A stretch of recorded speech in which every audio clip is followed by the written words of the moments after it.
From a distance, the desert mountains appear motionless, almost lifeless. But stillness here is deceptive. Every surface absorbs heat, every shadow is temporary. The stone itself becomes an active force, storing sunlight through the day and releasing it slowly into the night air. Even after darkness falls, the land continues to radiate warmth, offering no true reprieve. The cliffs rise sharply from the desert floor, fractured and uneven, forming walls that resist both movement and escape. Wind funnels through narrow passages, lifting fine dust from the rock and carrying it across exposed slopes. There is no sound of flowing water, no reflective surface that suggests relief. The absence is complete. Vegetation survives only where the terrain allows it. Small plants anchor themselves into cracks where dust collects, drawing moisture from brief condensation rather than rainfall. Growth is slow and fragile. Every leaf represents a precise balance between exposure and survival. Nothing here grows by chance. As the sun climbs higher, the environment tightens. Shadows retreat until only thin lines remain along the rock face. Open ground offers no concealment. Any movement across these slopes is visible from a distance, turning travel itself into a form of risk. In such places, danger does not chase, it waits. Water, when it exists, reveals itself reluctantly. It gathers after rare storms in shallow depressions, lingering only until heat pulls it back into the air. These locations never change. Their predictability makes them unavoidable and dangerous. They concentrate life, and where life concentrates, threat follows. Yet traces of repeated movement mark the cliffs. Narrow paths carved into near vertical surfaces suggest that something large navigates this terrain with intention. These routes defy expectation, crossing rock faces that seem inaccessible, connecting feeding grounds high above the desert floor. Survival here does not reward speed or strength alone. It demands restraint. It favors those that understand when movement invites exposure and when stillness preserves life. The desert sets its own timing, measured in temperature shifts and fading shadows. In this landscape, seeking water too often can be fatal. Endurance depends on knowing how long it can be delayed. Life persists not by abundance, but by operating within absence, where every action must justify its cost. This is a place where thirst is not the greatest danger. Exposure is.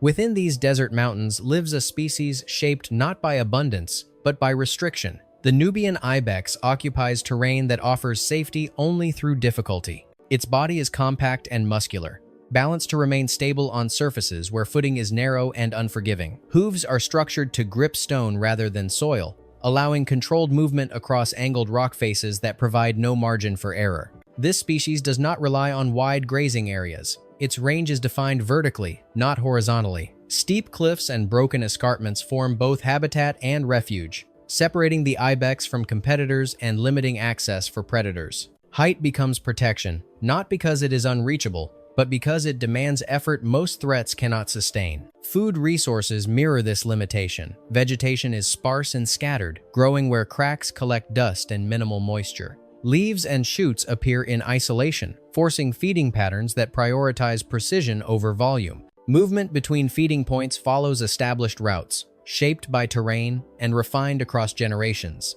These paths are efficient, minimizing exposure while conserving energy. Despite its size, the Nubian ibex avoids frequent reliance on open water. Descending from the cliffs exposes the herd to flat ground, where visibility increases and escape routes disappear. For an animal adapted to vertical movement, this transition represents a critical shift in risk. The landscape below offers little protection and few alternatives once committed. Physiological efficiency supports this strategy. Moisture extracted from vegetation, combined with careful regulation of activity, allows the species to endure extended intervals without drinking. This does not remove the need for water, but it reduces the frequency with which danger must be faced. Within the desert ecosystem, the Nubian ibex functions as a converter of scarcity. It transforms limited plant growth into sustenance for higher trophic levels, while remaining difficult to access. Predators depend on its presence, yet are constrained by the same terrain that protects it. Survival here is not achieved through confrontation. It is maintained through alignment with the landscape's constraints by remaining where the environment favors control and avoiding conditions where exposure outweighs necessity. In the desert mountains, water reshapes behavior more than any predator. Its scarcity forces movement, and its location defines risk. Natural water sources are few and fixed, Small springs, shallow pools, and narrow runoff channels appear only in specific low-lying areas, exposed and predictable. Reaching them requires leaving the cliffs and descending into open terrain where distance offers no concealment and escape routes are limited. For the Nubian ibex, these locations represent a calculated hazard. The herd does not approach water impulsively. Access is delayed as long as conditions allow. Time spent away from these sites reduces exposure, but it also increases internal strain. Dehydration builds gradually, invisible but persistent. Predators understand this imbalance. They do not need to search widely. They position themselves near water, where movement is inevitable. The geography simplifies their task. Visibility favors patience over pursuit.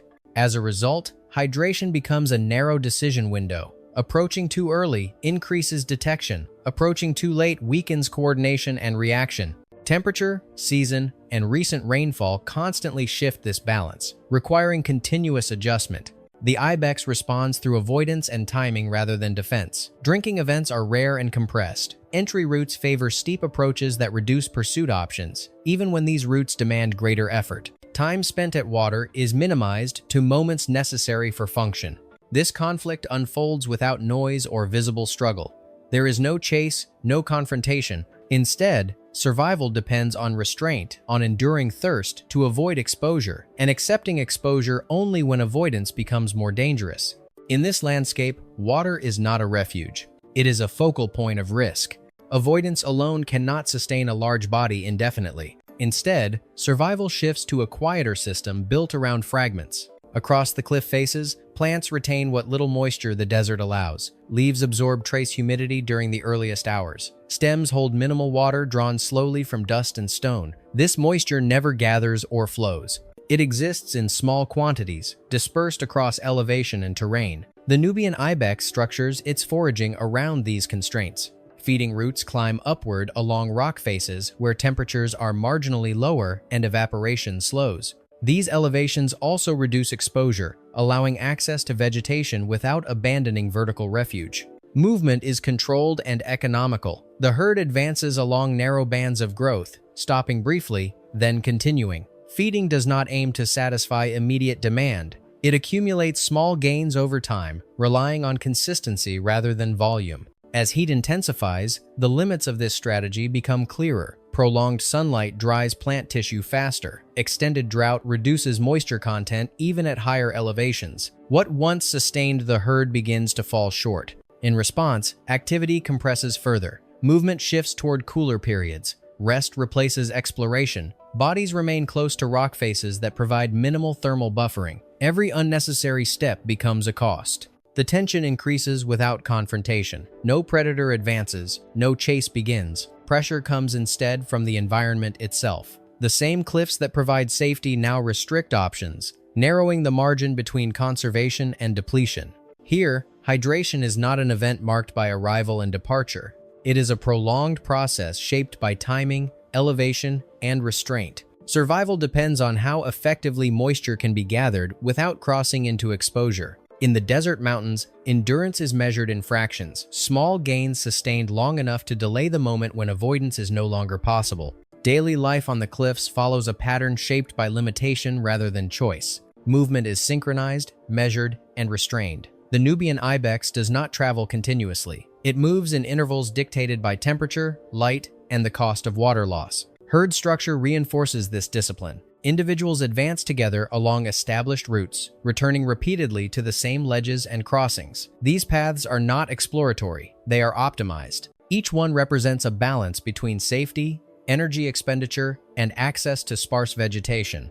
Leaving these routes increases exposure without increasing reward. Feeding is brief and selective. Plants are browsed in small amounts, preserving future availability and reducing the need for extended movement. When conditions tighten, feeding windows shorten further. Variety is sacrificed to maintain proximity to refuge. Rest is equally deliberate. During peak heat, activity slows almost to stillness. Bodies align with rock faces that provide minimal shade and thermal buffering. By limiting movement and respiration, the herd reduces water loss at the most critical hours. Younger animals are integrated into this system early. They follow the same paths, pause at the same ledges, and rest when the herd rests. There is little tolerance for deviation. Survival here depends on conformity to a rhythm refined by environmental pressure. What appears uneventful is the result of constant adjustment. Each hour reflects a calculation between intake and conservation. Expansion is avoided, stability is maintained. In the desert mountains, daily life is not defined by growth or opportunity.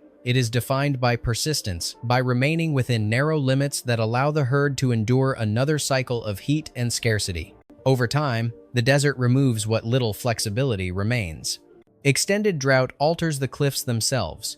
Vegetation becomes brittle. Leaves lose moisture content even before sunrise. The thin layer of humidity that once sustained the herd fades, and feeding routes that were previously sufficient begin to fail.